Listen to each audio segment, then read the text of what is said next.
My name is Robert Ajanda, and this is the Walking Podcast.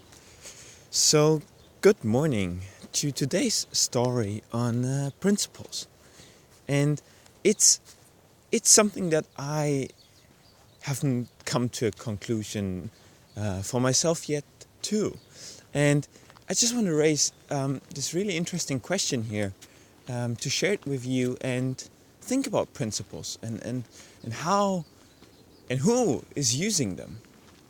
So, when I speak about principles, I mean establishing things for oneself, like getting up in the morning at 8 o'clock every day, doing meditation, doing workout in the evening or in the morning as part of a morning miracle or evening ritual, or not eating sugar in whatever meal you eat, or drinking a liter of water just before having dinner.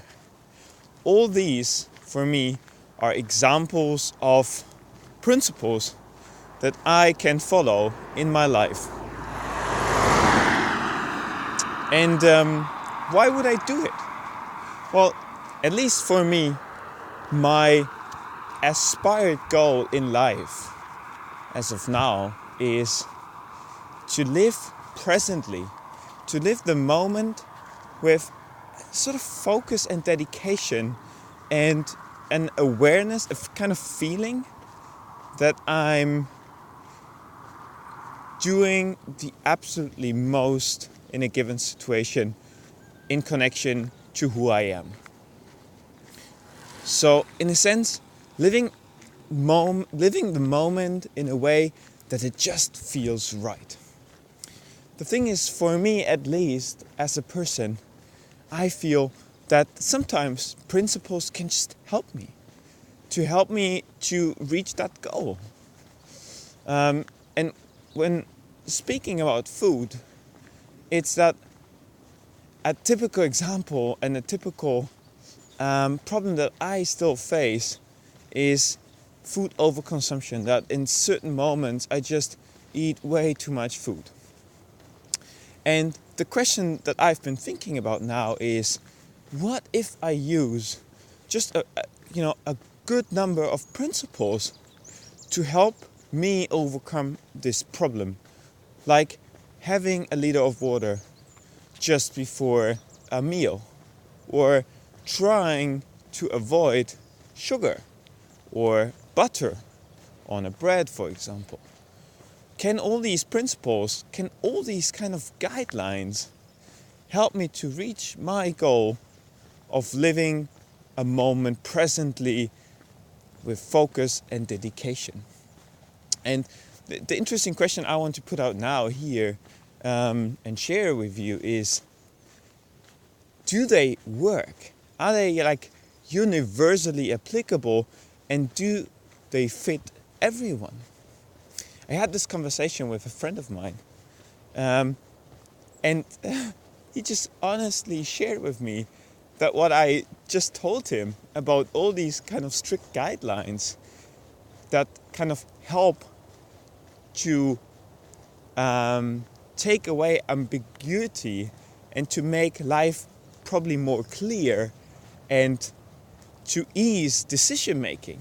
That's essentially what they're there for me. He said, this sounds horrible. This takes away all spontaneity, all diversity, all excitement of life if one was to restrict himself always to a set of principles. And he continued and said, for me, this would never ever work. And it would make my life just boring. So, yeah, where's the middle way? There is probably no right, no wrong, nor yes, no.